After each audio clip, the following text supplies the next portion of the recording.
Hi, I'm Jeanette, and I'm going to show you a few moves that you can do if you're kind of stuck in a chair all day at a computer and you sort of end up relatively with this rounded low back, rounded shoulders, and forward head position, just to try to get up out of those positions.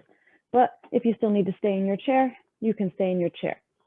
So the first one is going to be neck retraction. So starting at the top of the body.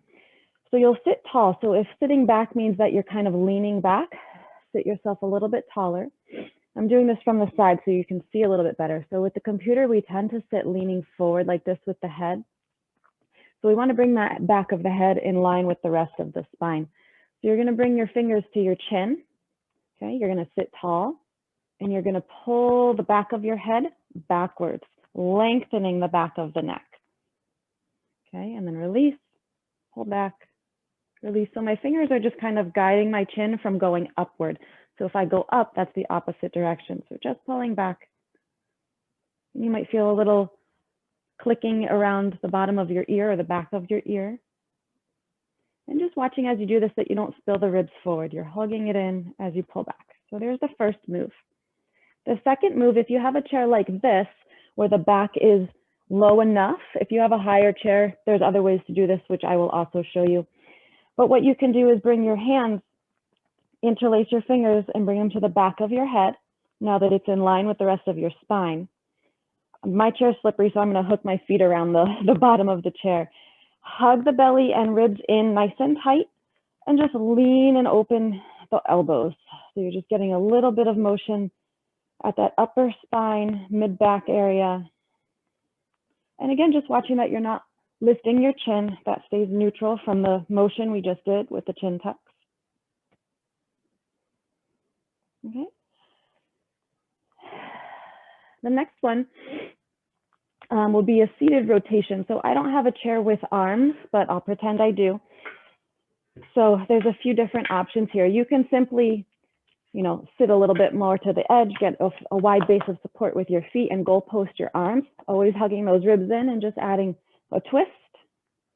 So that could be your rotation. Again, watching that chin doesn't reach forward, you're holding it back. The other option though, if you have a chair with arms, I'll pretend I have this arm right here. I'm going to grab it with my opposite hand. I'm going to put the same side hand behind my head. The elbow is going to point forward to start, and then I'm going to turn and open my elbow. So it might be a little bit more leaning forward that you'll feel some better turning without rounding the spine again. So from a side view, holding my arm, holding my head. If I'm leaning forward, my back is still long.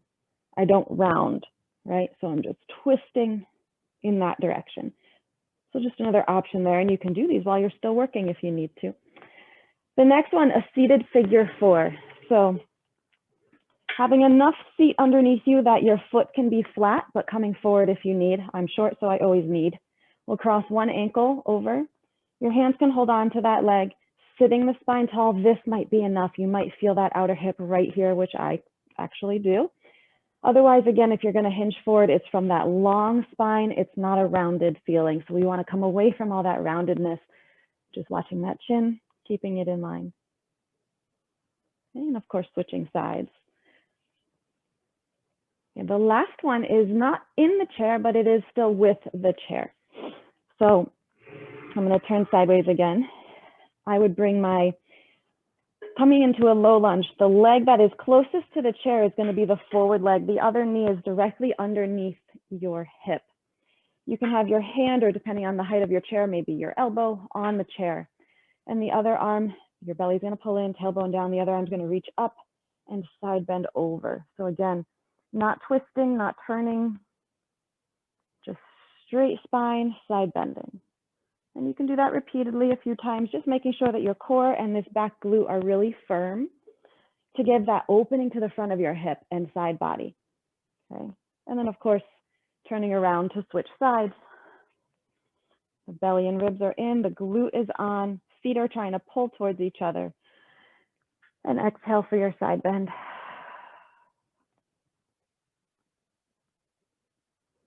Okay. So those are a few moves that you can make if you're still in your chair but want to get a little bit of movement, a little bit of out of that posture, try some of these and let me know.